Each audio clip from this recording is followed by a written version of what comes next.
Mee TV news కి స్వాగతం. నిజాంపేట మండల పరిధిలోని చల్మడ గ్రామంలో గల శ్రీ తిరుమలనాథ స్వామి దేవాలయంలో తొలి ఏకాదశి పర్వదినాన్ని పురస్కరించుకుని స్వామివారి కళ్యాణాన్ని ఆలయ పురోహితులు వెంకట రామ్మోహన్ శర్మ ఆధ్వర్యంలో అంగరంగ వైభవంగా నిర్వహించారు. ఈ సందర్భంగా ఆయన మాట్లాడుతూ చల్మడ గ్రామంలో స్వయంభూగా వెలిసిన తిరుమలనాథ స్వామి కళ్యాణ మహోత్సవాన్ని ప్రతి సంవత్సరం తొలి ఏకాదశి రోజున ఆలయ కమిటీ చైర్మన్ గ్రామస్తుల సహకారంతో అంగరంగ వైభవంగా నిర్వహిస్తామని తెలిపారు. ఆ స్వామివారి కృపతో ఈ సంవత్సరం కూడా సమృద్ధిగా వర్షాలు కురవాలని వేడుకున్నామని తెలిపారు. కార్యక్రమంలో ఆలయ కమిటీ సభ్యులు బాజా రమేష్, చాట్లపల్లి ఎల్లాగౌడ, సంగేపు నారాయణ, మాజీ ఉప సర్పంచ్ తుమ్మల రమేష్, గ్రామ కమిటీ అధ్యక్షుడు మొమ్మిన మల్లేశం, గ్రామస్తులు తదితరులు పాల్గొన్నారు.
వెంకటరమణ గోవిందా గోవిందా కన్యాదానం దక్షిణాదానం సుప్రమం సంప్రోతే నవవాత్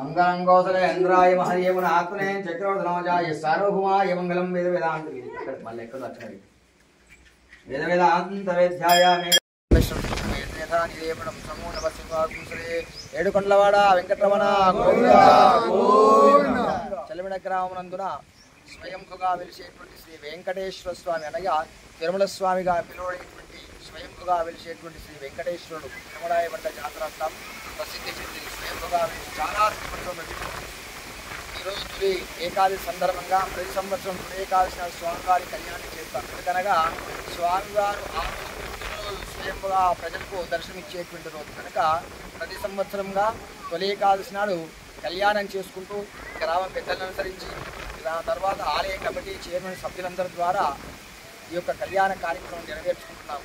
దీని ద్వారా మా భగవంతుడు ఎల్లవేళలో కూడా అందరినీ కూడా చక్కగా ఉంచి పాడి పట్టలు సమృద్ధిగా ఉండి ఆరోగ్యంతో అందరూ కూడా సకల భోగభాగ్యం ఇచ్చినటువంటి శ్రీ తిరుమల స్వామి వైకుంఠవాసుడు శ్రీ వెంకటేశ్వర భగవానికి వెంకటరమణ గోవిందా.